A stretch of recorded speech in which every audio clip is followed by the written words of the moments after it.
एक ऐसी दुनिया जहां हर इंसान अपने जन्म के साल के हिसाब से एक जादुई ताकत यानी अपनी स्पिरिट को जगा सकता है। इस दुनिया में कोई ड्रैगन के साल में पैदा हुआ है तो वो शैडो ड्रैगन को जगाकर अंधकार का राजा बन जाता है। कोई सांप के साल का है तो वो 9 सिर वाला राक्षस श्यांगलियू जगाकर तीनों लोकों में तबाही मचा देता है। और कोई कुत्ते के साल का है तो वो हाउलिंग डॉग को जगाकर पूरी दुनिया जीतने निकल पड़ता है। लेकिन मैं घोड़े के साल में पैदा हुआ था। मेरी पिछली जिंदगी में मेरी स्पिरिट एक ज़ेब्रा निकली। किसी तरह मैंने अपनी हीलिंग ताकत के सहारे अपना गुजारा किया, लेकिन फिर भी एक राक्षसी हमले के दौरान एक 3 आंखों वाले मेंढक ने मुझ पर जहर थूककर मुझे मार डाला। पर आज सब कुछ बदलने वाला है। आज स्पिरिट्स के जागने वाले उस भयानक युग के शुरू होने में अभी 3 घंटे बचे हैं। जी हाँ, मेरा पुनर्जन्म हो चुका है। जिंदा होते ही मैं सबसे पहले घर के पास वाली किताबों की दुकान पर भागा। मैंने दुकानदार से शान हाइजिंग की एक कॉपी मांगी। फिर मैं पागलों की तरह घर वापस दौड़ा और उस किताब के हर पन्ने पर अपना नाम और अपनी जन्म कुंडली लिख दी। ऐसा मैंने क्यों किया? क्योंकि पिछली जिंदगी में दुनिया तबाह होने के बाद लोगों को एक बहुत बड़ा रहस्य पता चला था। वो ये कि आप किसी भी पौराणिक जानवर की तस्वीर पर अपना नाम और कुंडली लिखकर उसके साथ खून का समझौता कर सकते हो। लेकिन दिक्कत ये थी कि दुनिया तबाह होने के बाद ये तरीका काम नहीं करता था। हर कोई सोचता था कि काश वो समय में पीछे जाकर उस किताब के खूंखार जानवरों के साथ समझौता कर पाता, ताकि वो भगवानों जैसी ताकत पाकर दुनिया पर राज कर सके। इसलिए पुनर्जन्म लेते ही मैंने सबसे पहले वो किताब खरीदी और उस पर अपनी डिटेल्स लिख दी। ये सब करने के बाद मैंने एक गहरी सांस ली। अब जब दुनिया बदलेगी तो मेरी स्पिरिट कोई मामूली जानवर नहीं, बल्कि वो खूंखार राक्षस होंगे जिनके साथ मैंने अभी अभी समझौता किया है। मैं अपनी इस भयंकर खुशी को किसी तरह दबा कर बैठा था, क्योंकि अब से ठीक 1 घंटे बाद प्रलय आने वाली थी। जल्दी आसमान अचानक खून जैसा लाल हो गया। प्रलय आ चुकी थी और स्पिरिट्स के जागने का युग शुरू हो गया। पूरी दुनिया के लोग दहशत में आ गए। लेकिन जल्द ही सबके दिमाग में एक जानकारी आई, जिससे उन्हें दुनिया के इस नए बदलाव के बारे में पता चला। प्रलय और राक्षसों के हमलों के साथ साथ धरती की ऊर्जा भी बदल गई थी। अब लोग अपनी स्पिरिट को जगा सकते थे और उसके जरिए जादुई ताकत हासिल कर सकते थे। अब ये दुनिया पैसे वालों की नहीं, बल्कि ताकतवर लोगों की होने वाली थी। मैं इस वक्त अपने शरीर में उमड़ती हुई ताकत को महसूस कर रहा था, जो मेरी पिछली जिंदगी से कम 100 गुना ज्यादा थी। तभी सड़क पर चल रहे लोगों की बातों ने मेरा ध्यान खींचा। एक बोल रहा था, पता नहीं मेरी स्पिरिट कैसी होगी, मैं बाघ के साल का हूं, काश मुझे अंडरवर्ल्ड व्हाइट टाइगर मिल जाए। दूसरा बोला, मैं कुत्ते के साल का हूं, मुझे 9 नेदर मास्टिफ मिल जाए तो मजा आ जाए। तीसरा बोला, मैं बंदर हूं, मुझे तो मंकी किंग वाली स्पिरिट चाहिए, क्या मैं उससे 72 रूप बदल पाऊंगा? तभी एक ने उन्हें टोकते हुए कहा, ज्यादा ख्याली पुलाव मत पकाओ, हमारे देश की आबादी 140 करोड़ है। जो लोग उन शक्तिशाली जानवरों को जगाएंगे वो लाखों में एक होंगे। हर किसी को भगवान जैसी स्पिरिट नहीं मिलने वाली। जैसे ही प्रलय की शुरुआत का समय खत्म हुआ, सबकी स्पिरिट्स जागने लगी। मेरे शरीर से भी एक बहुत तेज चमकने वाली रोशनी निकली। एक के बाद एक कई खूंखार जानवरों की परछाइयां हवा में तैरने लगी और उनकी भयानक दहाड़ के साथ वो सब मेरे दिमाग में समा गईं। मैंने बहुत सारे जानवरों पर अपना नाम लिखा था, लेकिन मेरी पुकार का जवाब 9 जानवरों ने दिया। इस जिंदगी में मेरी स्पिरिट कोई जेबरा नहीं थी, बल्कि मेरे दिमाग में बैठे ये 9 खूंखार राक्षस थे। कियोंकी, ताओटी, सुआनी, चिलिन, लाल पक्षी, कुनपेंग, जुयान, 5 पंजों वाला सुनहरा ड्रैगन और सुनहरे पंखों वाला गरुड़। अब मैं इन सबको अपनी असली स्पिरिट के रूप में बुला सकता था। तभी मेरे जिगरी दोस्त झाओ नेंग का फोन आया। भाई, तेरी कौन सी स्पिरिट जागी? वो सांप के साल का था और उसकी स्पिरिट एक उड़ने वाला सांप थी। जब उसे लगा कि मेरी स्पिरिट फिर से जेबरा है, तो उसने तुरंत कहा कि अब से वो मेरी रक्षा करेगा। उसकी जानी पहचानी आवाज सुनकर मुझे अपनी पिछली जिंदगी याद आ गई। उसने सच में मेरा बहुत ख्याल रखा था, खासकर शुरुआती दिनों में जब शहरों में राक्षस खुलेआम घूम रहे थे। अगर वो नहीं होता तो मैं कब का मर चुका होता। लेकिन प्रलय के 2 साल बाद एक खजाने के लिए हुई लड़ाई में 4 ताकतवर लोगों ने मिलकर उसे मार डाला था। अब जब मुझे नई जिंदगी मिली है, तो इस बार मैं तुम्हारी रक्षा करूंगा मेरे भाई। मैंने उससे कहा, ज्यादा हवा में मत उड़, मैं अभी तेरे घर आ रहा हूं। फोन काटने के बाद मैं सीधा अपनी एक्स गर्लफ्रेंड लियू लॉन्ग से मिलने निकल पड़ा। वो भेड़ के साल की थी और पिछली जिंदगी में उसकी स्पिरिट एक छोटी सी प्यारी भेड़ थी। दुनिया बदलने के बाद उसकी नीयत भी बदल गई थी। उसने मुझे छोड़ दिया और ड्रैगन साल के एक अमीर सीनियर के साथ चक्कर चला लिया। जब मुझे ये पता चला, तो उन दोनों ने मिलकर मुझे बहुत पीटा था। उस सीनियर की स्पिरिट प्रिजन ड्रैगन थी। उसकी ड्रैगन स्पिरिट के दबाव के कारण मैं उसका विरोध तक नहीं कर पाया था और उसने बेरहमी से मेरी 3 उंगलियां तोड़ दी थी। आज मैं उन दोनों से अपना हिसाब बराबर करने जा रहा था और साथ ही अपनी नई ताकत को भी आजमाना था। मैं लियू लॉन्ग के किराए के कमरे पर पहुंचा। थोड़ी देर पहले उसने मुझे मैसेज में कहा था कि वो घर पर अकेली है, लेकिन अभी वो उसी ड्रैगन वाले सीनियर ली लेई के साथ थी। मेरा अचानक वहां आना देखकर लियू लॉन्ग की आंखें फटी की फटी रह गईं। फिर वो घमंड से मेरी तरफ उंगली उठाते हुए बोली, तू तो सिर्फ मेरे खाने का बिल भरने वाला एक नौकर है। अब दुनिया बदल गई है, सिर्फ ताकतवर लोग ही मेरे लायक हैं।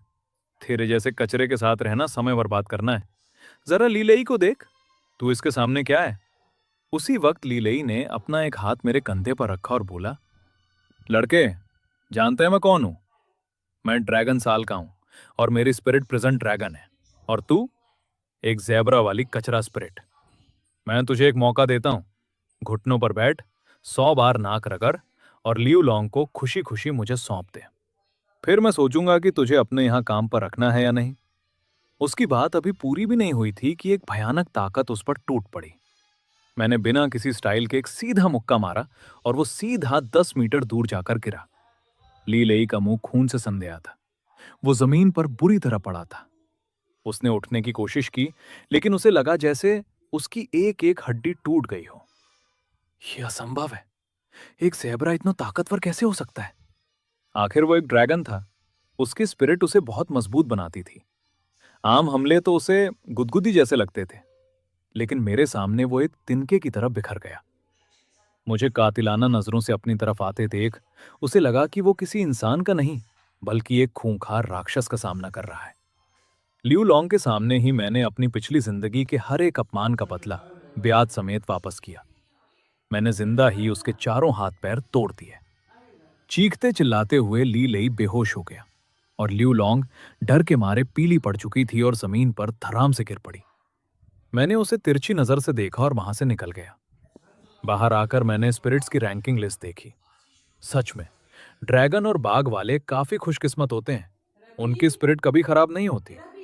रुको, ये हस्की कुत्ता लिस्ट में कैसे आ गया? पता नहीं कौन सा महान इंसान हस्की स्पिरिट लेकर बैठा है।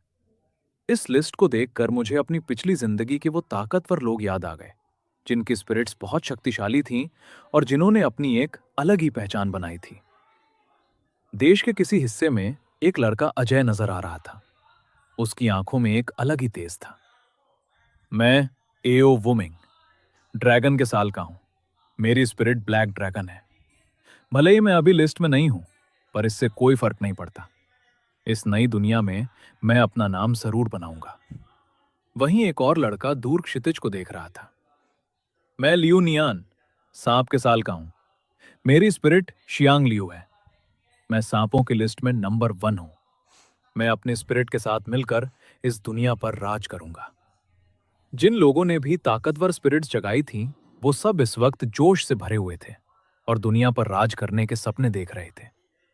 लेकिन सिर्फ मुझे पता था कि मेरी ताकत कितनी भयानक और प्रकृति के नियमों के खिलाफ थी। पता नहीं जब दुनिया मेरी स्पिरिट को देखेगी तो उनका चेहरा कैसा होगा। कुछ ऐसे लोग भी सामने आए जिनकी 2 स्पिरिट्स थीं।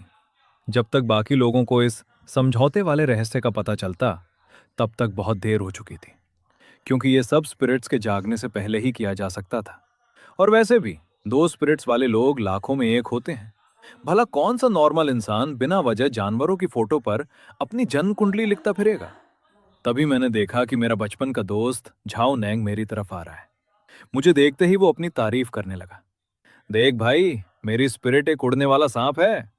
भले ही ये उन राक्षसों जितनी ताकतवर ना हो, पर फिर भी बहुत सही है। अब मैं तुझे बचा लूंगा, टेंशन मत ले। ये कहते ही उसने अपनी स्पिरिट को बाहर निकाला। उसके पीछे एक बहुत बड़ी परछाई बन गई। वो एक विशाल काला सांप था जिसके पंख थे। उसकी मोटी और चमकती हुई चमड़ी देखकर ही किसी के भी रोंगटे खड़े हो जाए। देखा, मेरी स्पिरिट कितनी कमाल की है। चल अब अपना जेबरा निकाल कर दिखा। मैं उसे देखकर बस मुस्कुरा दिया। मेरा ये दोस्त सब मामलों में अच्छा था, बस दिखावा थोड़ा ज्यादा करता था। पर उसकी स्पिरिट सच में काफी कूल लग रही थी। मैंने किसी तरह अपने अंदर के उन 9 राक्षसों को बाहर निकालने की इच्छा को कंट्रोल किया। अगर किसी ने उन्हें देख लिया तो पूरे देश में, बल्कि पूरी दुनिया में तहलका मच जाएगा। मैंने झाओ नैंग को बताया कि मैंने उसे यहाँ क्यों बुलाया है। हमें शहर से बाहर जाकर ट्रेनिंग करने के लिए जगह ढूंढनी थी। दुनिया बदलने के बाद शहरों में अब जादुई ऊर्जा बहुत कम हो गई थी। इसके बजाय जो जगहें सुनसान थीं, वहां ऊर्जा बहुत ज्यादा थी। अब लोग ऐसी जगहों पर कब्जा करने के लिए लड़ रहे थे, क्योंकि वहां ट्रेनिंग करने से दोगुनी तेजी से ताकत बढ़ती थी। भले ही किसी की स्पिरिट कितनी भी ताकतवर या कमजोर हो, हर कोई जल्द से जल्द ताकतवर बनना चाहता था। मेरी नजर एक ऐसी बंजर जमीन पर थी जिसे पिछली जिंदगी में कोई नहीं पूछता था। लेकिन कुछ ही समय बाद वहां अचानक से ऊर्जा का भंडार फूटने वाला था, जिसके बाद लोग उसके लिए पागलों की तरह लड़ने वाले थे। और अंत में वो एक बहुत ताकतवर इंसान के हाथ लगी थी। मेरी नई शुरुआत के लिए वो जगह एकदम परफेक्ट थी। दूसरी तरफ ली परिवार के घर में हाथ पैर टूट जाने के कारण ली लेई बिस्तर पर पड़ा दर्द से चिल्ला रहा था। उसके माँ बाप हैरान थे कि किसी की उनके बेटे को हाथ लगाने की हिम्मत कैसे हुई। ली परिवार में दो बहुत होनहार बेटे थे। बड़ा बेटा बाघ के साल का था और उसकी स्पिरिट 9 नेदर वाइट टाइगर थी। और छोटा बेटा ड्रैगन था, जिसकी स्पिरिट प्रिजन ड्रैगन थी। पूरे शहर के लोग उनसे जलते थे, और आज किसी ने उनके बेटे का ये हाल कर दिया था। चिंता मत कर बेटा, उसके पिता ने कहा। वो जो कोई भी है, जिसने भी हमारे परिवार पर हाथ उठाने की जुर्रत की है, उसका अंजाम सिर्फ एक ही होगा, मौत। इधर मैं झाओ नैंग को लेकर उस बंजर खजाने वाली जगह पर पहुंच गया। लेकिन वो जगह देखकर वो बहुत निराश हुआ। भाई, ये तो किसी का सब्जियों का खेत लग रहा है, इसमें क्या खास है? तू कह रहा था कि यहाँ हमारी ताकत जल्दी बढ़ेगी। मुझे तो तू बेवकूफ बना रहा है। वो ये सोच ही रहा था कि तभी अचानक पीछे से एक भयानक दहाड़ सुनाई दी। झाओ नेंग की रीढ़ की हड्डी में सिहरन दौड़ गई। उसने अनजाने में अपनी गर्दन सिकोड़ ली, और तभी एक बदबूदार और खूंखार पंजा उसके सिर के बालों को छूता हुआ निकल गया। जब उसने पीछे मुड़कर देखा तो एक विशालकाय नीला भेड़िया, जिसके शरीर से आग निकल रही थी, अपने दांत निकालकर उसे घूर रहा था। यह एक राक्षसी जानवर था, ब्लू फ्लेम वुल्फ। भले ही झाओ नेंग की स्पिरिट उड़ने वाला सांप थी, लेकिन उसने अभी तक अपनी शक्तियों का इस्तेमाल करना नहीं सीखा था, और ना ही उसे लड़ने का कोई अनुभव था। इतने खूंखार राक्षस को सामने देखकर उसकी सिट्टी पिट्टी गुम हो गई। वो डर के मारे अपनी पैंट गीली करने ही वाला था कि तभी मैं उसके आगे आकर खड़ा हो गया। भेड़िया अपना जबड़ा फाड़े हम पर झपटा, और मैंने पूरे जोर से उसकी तरफ एक मुक्का जड़ दिया। एक दर्दनाक चीख के साथ मेरा मुक्का उस ब्लू फ्लेम वुल्फ के शरीर को चीरता हुआ आर पार निकल गया। यह देखकर झाओ नेंग जमीन पर गिर पड़ा और अपनी जिंदगी के फैसलों पर शक करने लगा। क्या एक ज़ेब्रा सच में एक उड़ने वाले सांप से ज्यादा ताकतवर हो सकता है? उसने तो कहा था कि वो मेरी रक्षा करेगा, लेकिन यहां तो उल्टा ही हो रहा था। मैंने बहुत गंभीर होकर उसे समझाया, अगली बार जब भी किसी राक्षस या दुश्मन का सामना हो, तो ऐसे बुत बनकर मत खड़े रहना। लड़ाई के बीच एक सेकंड की देरी भी तुम्हारी जान ले सकती है। और अब से हमें सिर्फ राक्षसों से ही नहीं, बल्कि बुरे इरादे वाले इंसानों से भी बचकर रहना होगा। झाओ नेंग और मैंने उस खेत में एक हफ्ते तक कड़ी ट्रेनिंग की। हमारी ताकत बढ़कर पहाड़ हिलाने वाले लेवल के बीच तक पहुंच चुकी थी। इस बीच शहर में भी बहुत बड़े बड़े बदलाव हो चुके थे। छोटे बड़े कई नए गुट बन चुके थे। हर कोई ताकतवर लोगों को अपने साथ मिलाने और इस नई दुनिया में राज करने के लिए हर मुमकिन कोशिश कर रहा था। मेरे दोस्त ने बिना कोई समय बर्बाद किए तुरंत कॉलेज के फोरम पर एक पोस्ट डाल दी कि हम अपना एक नया ग्रुप बना रहे हैं और हमें ताकतवर लोगों की तलाश है। वहीं शहर के दूसरे हिस्से में मुंह परिवार के 3 लोग डाइनिंग टेबल पर खाना खा रहे थे। सामने बैठी खूबसूरत लड़की का नाम मुंह वान था, जिसकी स्पिरिट मेडूसा नाम का खूंखार सांप थी। उसकी माँ मो छिंगू की स्पिरिट लाल जेड खरगोश थी और उसके पिता मू छिंगयांग तो और भी खतरनाक थे। उनकी स्पिरिट पाताली सफेद बाघ नेदर वाइट टाइगर थी। सच में ये पूरा परिवार ही खतरनाक और ताकतवर लोगों से भरा था। वे लोग ली परिवार के ली लेई की बुरी तरह हुई पिटाई के बारे में बात कर रहे थे। वे सोच रहे थे कि ली लेई ने आखिर किस ताकतवर इंसान से पंगा ले लिया था। इससे उन्हें भी एक चेतावनी मिली थी कि भले ही आपकी स्पिरिट कितनी भी ताकतवर क्यों ना हो, ज्यादा हवा में नहीं उड़ना चाहिए। पिताजी, मुझे अपने एक दोस्त की याद आ रही है। क्या हम उसे अपने गुट में शामिल कर सकते हैं? मू छिंगयांग कुछ बोलने ही वाले थे कि तभी उनके घर कुछ मेहमान आ गए और उनकी बातचीत बीच में ही रुक गई। मू वान ने देखा कि शहर के कई बड़े और रसूखदार लोग उनके परिवार के साथ कोई डील करने आए थे। चूंकि वहां उसका कोई काम नहीं था, इसलिए मू वान अपने कमरे में चली गई और इंटरनेट पर खबरें देखने लगी। तभी एक पोस्ट ने उसका ध्यान खींचा। उस पोस्ट के नीचे गालियों की झड़ी लगी हुई थी। ये शीतियान पक्का कोई धोखेबाज है। वो झाओ नेंग भी बहुत फेंकता है। एक बकवास से सब्जियों के खेत को जादुई खजाना बता रहा है। ये तो आज का सबसे बड़ा जोक है। एक ज़ेब्रा स्पिरिट वाला इंसान अपना खुद का गुट बनाकर दुनिया पर राज करना चाहता है। इधर मैं और जाओ नैंग स्क्रीन देखकर अपना सिर पीट रहे थे कि तभी मेरा फोन बज उठा। ये मू वान का फोन था। शीतियान, तुम ठीक तो हो? मू वान की आवाज बहुत ही कोमल और प्यारी थी, बिल्कुल वैसी ही जैसी पिछली जिंदगी में थी जब उसने मुझे अपने गुट में शामिल होने का न्योता दिया था। पिछली जिंदगी में जब कोई भी मुझे अपने ग्रुप में नहीं रखना चाहता था, तब मू वान ही थी जिसने मुझे अपने गुट में जगह दी थी और मुझे सुरक्षा दी थी। अगर वो नहीं होती तो मैं प्रलय के बाद वाले उस भयानक युग में 5 साल तक जिंदा ही नहीं रह पाता। मैंने देखा कि इंटरनेट पर बहुत से लोग तुम्हारे खिलाफ बोल रहे हैं। तुम और जाओ नैंग मुझसे मिलने आओ, हम आमने सामने बात करते हैं, उसने कहा।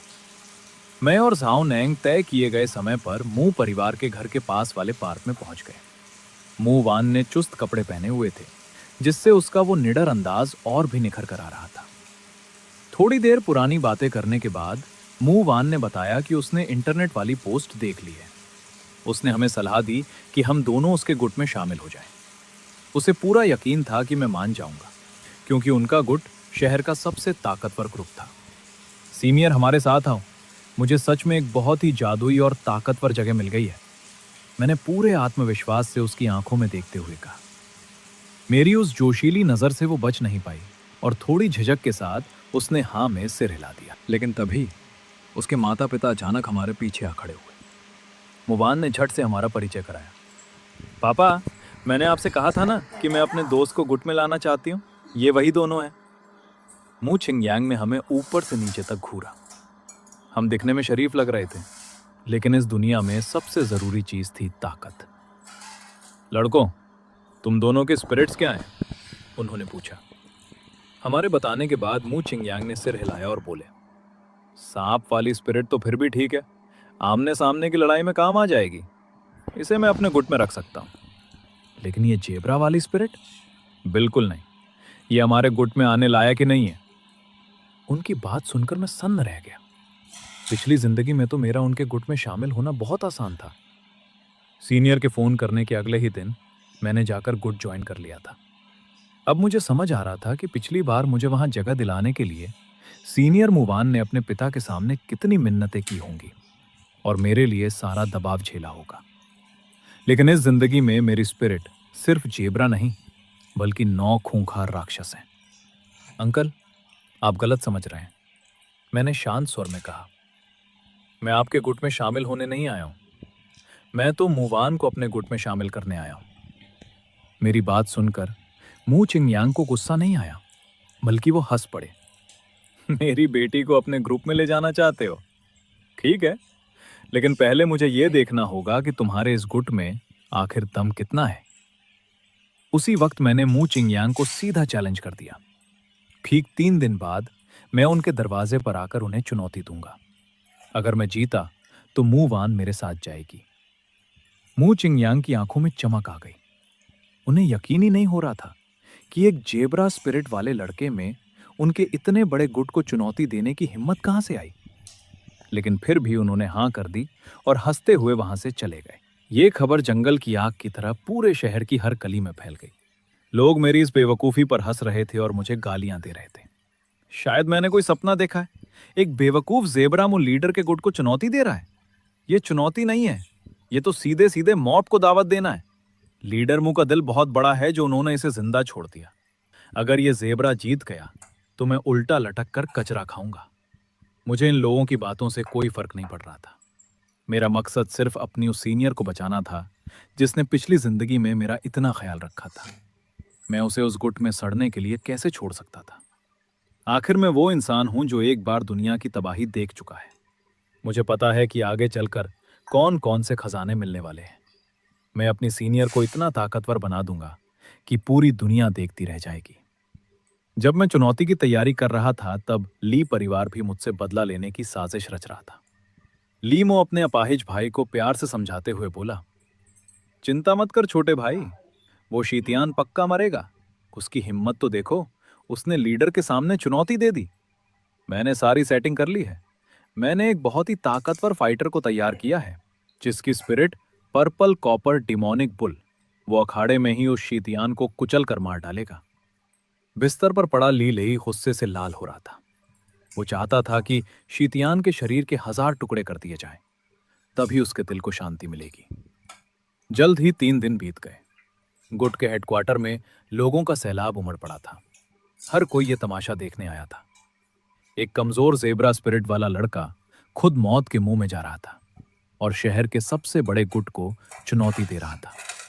सबकी नजरें मुझ पर थीं, लेकिन मैं बिना किसी डर के एकदम शांत चेहरे के साथ अखाड़े में उतर गया। मेरे सामने जो आदमी खड़ा था उसका नाम वांग हू था। उसके पीछे एक चमकती हुई खूंखार बाघ की स्पिरिट थी। ये साइबेरियन टाइगर की स्पिरिट थी। उसने मुझे बहुत ही घमंड भरी नजरों से देखा और बोला, मुझे अपने लीडर का शुक्रिया अदा करना चाहिए कि उन्होंने मुझे ऐसा शानदार मौका दिया। लड़ाई में कुछ भी हो सकता है। अगर मेरे हाथों तुम्हारी जान चली जाए तो कोई शिकायत मत करना।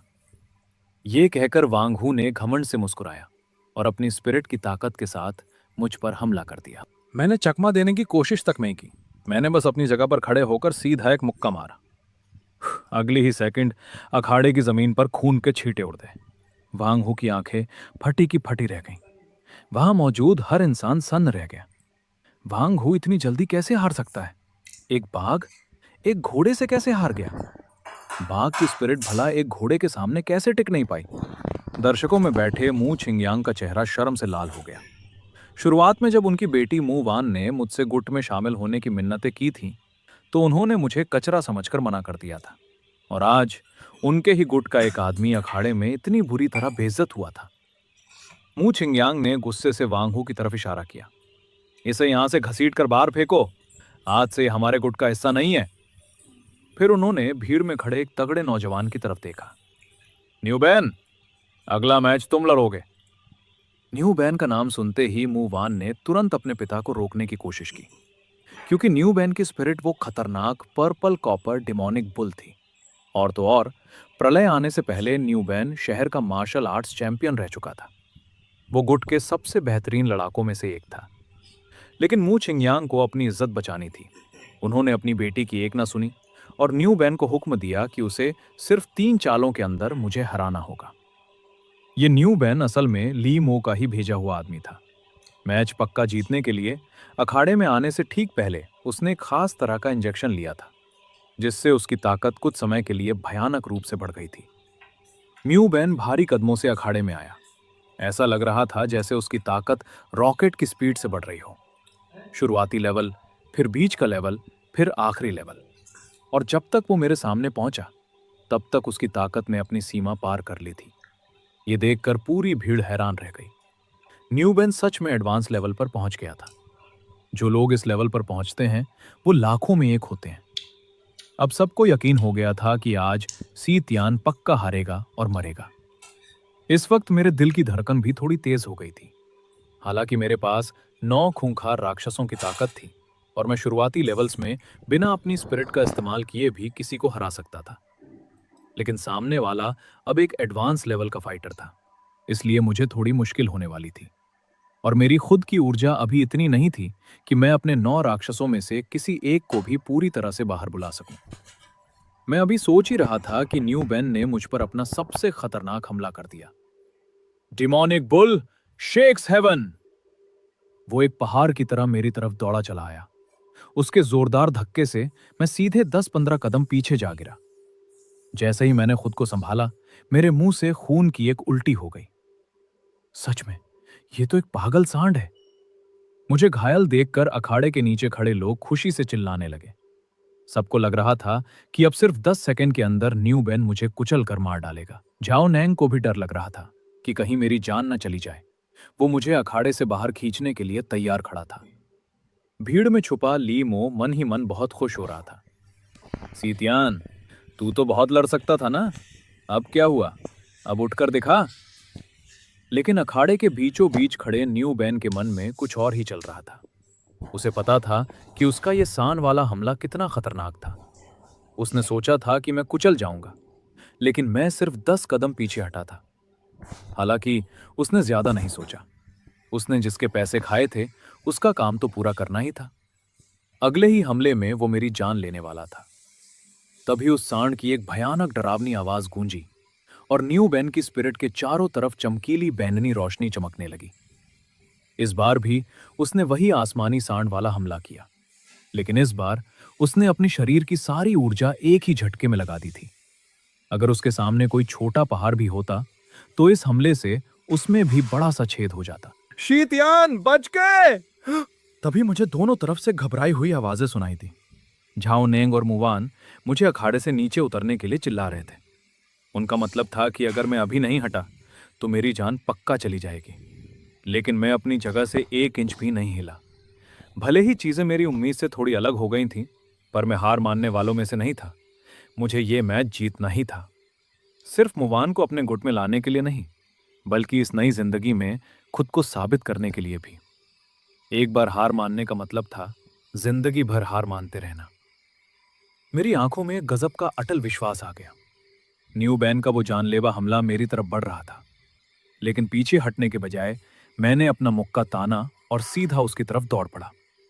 ठीक उस पल जब मैं और वो राक्षसी सांड आपस में टकराने ही वाले थे, अचानक मेरे शरीर से एक भयानक ऊर्जा का विस्फोट हुआ। सबसे पहले मेरी जेब्रा स्पिरिट बाहर निकली। उसने एक तेज आवाज निकाली, मानो वो किसी को पुकार रही हो। और फिर वहां मौजूद हर इंसान की आंखें फटी की फटी रह गईं। मेरे शरीर के अंदर से एक और स्पिरिट फाड़कर बाहर निकली। उसका शरीर हिरन जैसा था, पूंछ ड्रैगन जैसी थी, पूरे शरीर पर चमकीले जादुई छिलके थे और सिर पर सींग थे। वो कोई और नहीं बल्कि साक्षात पवित्र जानवर किलिन था। अरे बाप रे! इस लड़के के पास दो दो स्पिरिट्स हैं। भीड़ में से एक जोरदार आवाज आई। लोगों के दिलों में किलिन को स्वर्ग से उतरा हुआ सबसे पवित्र और ताकतवर जानवर माना जाता था। अगर किसी के पास किलिन की स्पिरिट हो, तो दुनिया के बड़े से बड़े जानवरों की स्पिरिट भी उसके सामने पानी भरती नजर आए। जैसे ही न्यूबैन के उस बैंगनी सांड ने मेरे पीछे उस दिव्य किलिन को देखा, उस बड़े से सांड की आंखों में खौफ और घबराहट साफ नजर आने लगी। मुझे माफ कर दो, मुझे मत मारो। अब उसे ना तो मैच जीतने का कोई शौक था, ना हीरो बनने का, और ना ही लीलेई का बदला लेने का। उसे बस अपनी जान बचानी थी। मुछिंगयांग ने जैसे ही उस किलिन स्पिरिट को देखा, वो समझ गए कि अगर न्यूबैन ने अपनी सांड वाली स्पिरिट को ढाल भी बना लिया, तो भी वो पल भर में राख में बदल जाएगा। वो तुरंत बीच में बोले, लीडर शी, रहम करो, अपना हमला रोक दो। इस बार हमारा गुट अपनी हार मानता है। लेकिन तभी झाओ नेंग दर्शकों के बीच से तन कर खड़ा हो गया। भले ही वो उम्र में वहां मौजूद कई लोगों से छोटा था, लेकिन मेरे इस शानदार प्रदर्शन को देखकर उसके अंदर भी एक अलग ही जोश और रौब आ गया था। जब थोड़ी देर पहले आपका आदमी जानलेवा हमला कर रहा था और हमारे लीडर की जान लेना चाहता था, तब तो आपने उसे नहीं रोका, मु लीडर। तो अब आप भी बीच में मत बोलिए और इंसाफ होने दीजिए, वरना इसके नतीजे बहुत बुरे होंगे। यह सुनकर मु छिंगयांग के पास कोई जवाब नहीं था। उनका चेहरा गुस्से और शर्म से कभी लाल तो कभी पीला हो रहा था। न्यूबैन समझ चुका था कि मौत उसके दरवाजे पर खड़ी है। उसने अपना सिर जमीन पर पटक पटक कर खून निकाल लिया। मु छिंगयांग ने भी मिन्नतें कर ली, लेकिन मेरा कातिलाना गुस्सा शांत होने का नाम नहीं ले रहा था। जब न्यूबैन को लगा कि अब उसका बचना नामुमकिन है, तो उसने आखिरी दाव खेला। शीतयान, तुम मुझे नहीं मार सकते। अगर तुमने मुझे मारा तो ली परिवार तुम्हें कभी नहीं छोड़ेगा।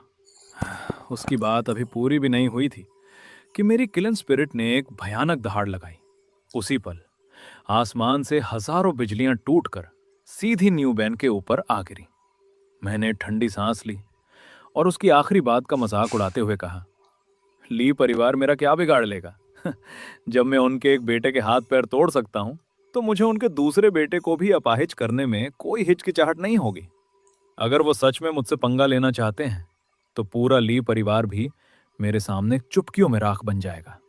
अखाड़े के चारों तरफ खड़े दर्शक अब अपनी उत्तेजना को रोक नहीं पा रहे थे। वो भूल गए थे कि कुछ ही पल पहले वे मेरी बेइज्जती कर रहे थे और मैंने उनके गालों पर करारा तमाचा चढ़ा था। इसके बजाय एक नए और बेहद ताकतवर इंसान को उभरता देख वो सब दिल खोलकर मेरे लिए तालियां बजाने लगे। उन शोर मचाते दर्शकों के बीच एक इंसान ऐसा भी था जिसका चेहरा गुस्से से लाल होकर बैंगन जैसा हो गया था। वो था लीमो। वो सिर्फ मुझसे यानी शीतियान से नफरत नहीं कर रहा था, बल्कि उसे न्यू बैन पर भी उतना ही गुस्सा आ रहा था जिसने आखिरी पल में अपनी जान की भीख मांगकर ली परिवार को धोखा दे दिया था। उसे लग रहा था कि शीतियान नाम के इस खतरे को जल्द से जल्द खत्म करना ही होगा। उधर लीडर मू छिंगयांग भी अखाड़े में हुई इस घटना से हैरान थे। उन्हें अब समझ आया कि ली परिवार के ली लेई की वो हालत मैंने ही की थी, और वो भी तब जब मैंने अपनी स्पिरिट का इस्तेमाल तक नहीं किया था। उन्हें एहसास हो गया था कि उन्होंने एक बहुत बड़े हीरे को पहचानने में गलती कर दी है। वो तुरंत अपनी स्पिरिट के सहारे उड़कर अखाड़े में आ गए। शीतियान, हम ये चुनौती हार गए। हमारा गुट अपनी हार मानता है। इस वक्त उन्हें अपने गुट की इज्जत की कोई परवाह नहीं थी। मैंने एडवांस लेवल वाले न्यू बैन को जिस तरह से रौंद दिया था, वो उनके पूरे गुट को डराने के लिए काफी था। बेटा, पहले जो हुआ उसके लिए अंकल को माफ कर दो। मू वान तुम्हें हमारे गुट में लाना चाहती थी, और अब मैं भी पूरी तरह से इसके हक में हूं। प्लीज अंकल को माफ कर दो। जैनहुन गुट में तुम्हारा खुले दिल से स्वागत है।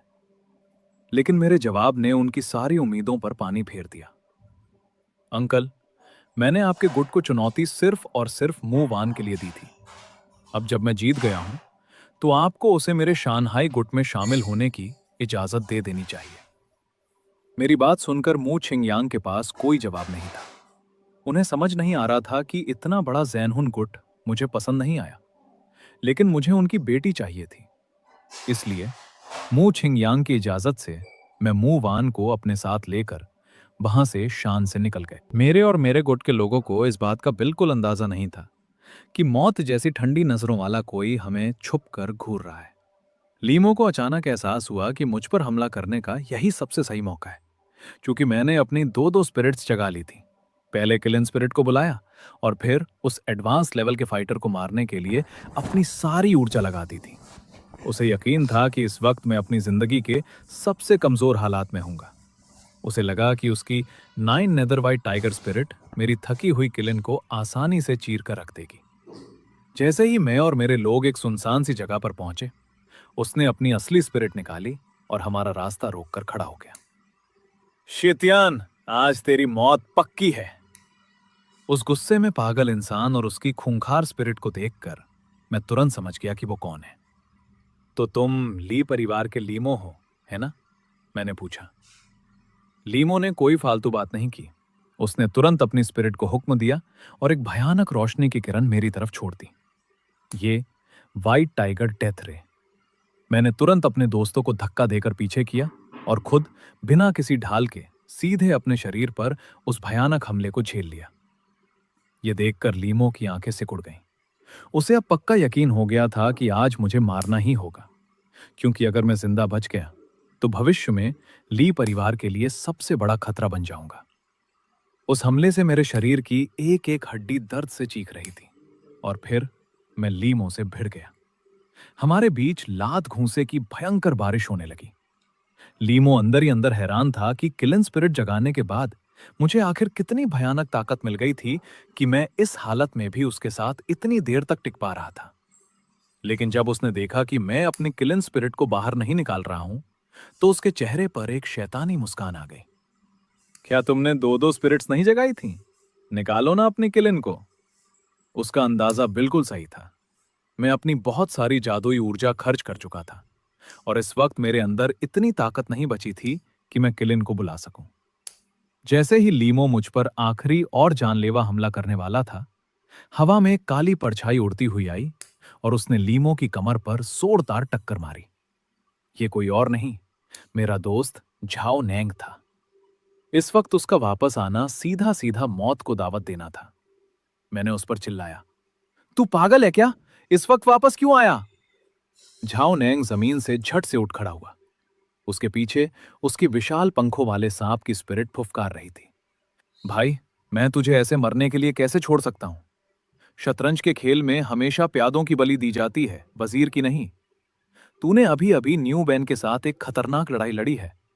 इस लीमो को मैं संभाल लूंगा।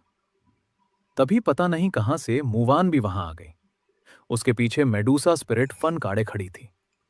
उसकी स्पिरिट की आंखों में वही खौफनाक ठंडक थी जो मुवान की आंखों में नजर आ रही थी। वो लीमो को घूरते हुए बोली, तुम्हारी हिम्मत कैसे हुई शीतियान को छूने की? एक बार फिर से हाथ लगाकर दिखाओ। लीमो झाओ नैन को तो कुछ नहीं समझता था, लेकिन मुवान की मेडूसा और उसके पीछे खड़े जैनहुन गुट से उसे डर लग रहा था। मुवान, क्या तुम सच में इस कचरे की मदद करना चाहती हो? इस लड़के ने एक मामूली लड़की के लिए मेरे भाई को अपाहिज कर दिया है। मैं तुम्हें उसका एक बाल भी बांका नहीं करने दूंगी। उन दोनों के बीच बात बिगड़ने ही वाली थी और लड़ाई शुरू होने ही वाली थी कि अचानक कहीं से एक मुट्ठी भर रेत उड़ती हुई आई और सीधा लीमो की आंखों में जा गिरी।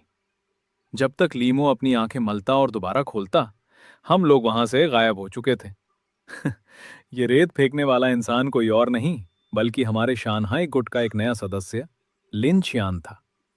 याद है, जब झाओ नेंग ने मुझे इंटरनेट से मिली लोगों की लिस्ट दी थी, तो उन सैकड़ों नामों में से मेरी नजर सीधा इसी नाम पर टिक गई थी। नाइन टेल्ड फॉक्स, 9 पूंछ वाली लोमड़ी, लिन चियान। वो खरगोश के साल का था और उसकी स्पिरिट एक तूफानी खरगोश थी। पिछली जिंदगी में दुनिया तबाह होने के काफी बाद उसने अपनी दूसरी स्पिरिट 9 पूंछ वाली दिव्य लोमड़ी को जगाया था।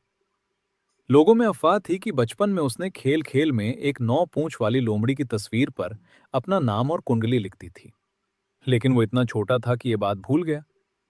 जब दुनिया में दो स्पिरिट्स का राज खुला, तब भी उसे कुछ याद नहीं आया।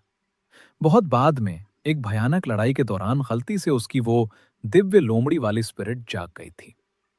उसने अपने उसी खरगोश वाली स्पिरिट की तेज रफ्तार का इस्तेमाल किया और मेरे जैसे लीडर को बचाने के लिए सही वक्त पर आ पहुंचा, और साथ में ली मो की आंखों में धूल भी झोंक दी।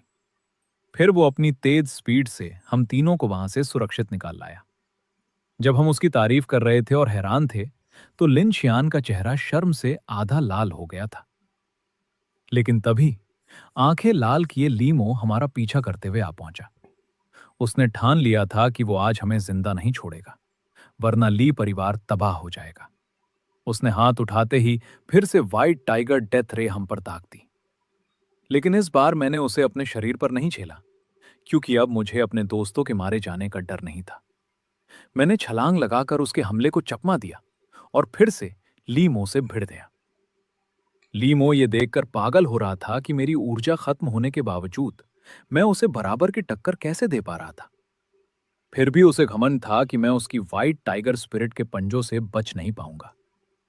पर उसे क्या पता था कि मैं उसे जो ये बराबर की टक्कर दे रहा था, वो सिर्फ मेरी किलिन स्पिरिट का कमाल नहीं था। मेरे अंदर बैठे बाकी 8 खूंखार राक्षसों का भी इसमें पूरा हाथ था। मैंने अपने शरीर का कतरा कतरा निचोड़कर अपनी बची खुची सारी ऊर्जा एक साथ लगाई और जबरदस्ती अपनी किलिन स्पिरिट को बाहर बुला लिया। किलिन का विनाशक वार! मैंने जोर से चिल्लाया। किलिन की एक भयानक दहाड़ गूंजी और उसका एक भारी पंजा सीधे लीमो पर आ गिरा, और लीमो अपनी अधूरी ख्वाहिशों के साथ वहीं ढेर हो गया। इस लड़ाई ने मेरी हालत बहुत खराब कर दी थी। मैं वहीं बेहोश होकर गिर पड़ा और मेरे साथी मुझे उठाकर शानहाई गुट के अड्डे पर ले आए। जब मेरी आंखें खुलीं, तो 3 दिन बीत चुके थे। अगर वीडियो थोड़ी सी भी अच्छी लगी हो तो लाइक, सब्सक्राइब और शेयर जरूर कीजिए और हंसते रहिए, क्योंकि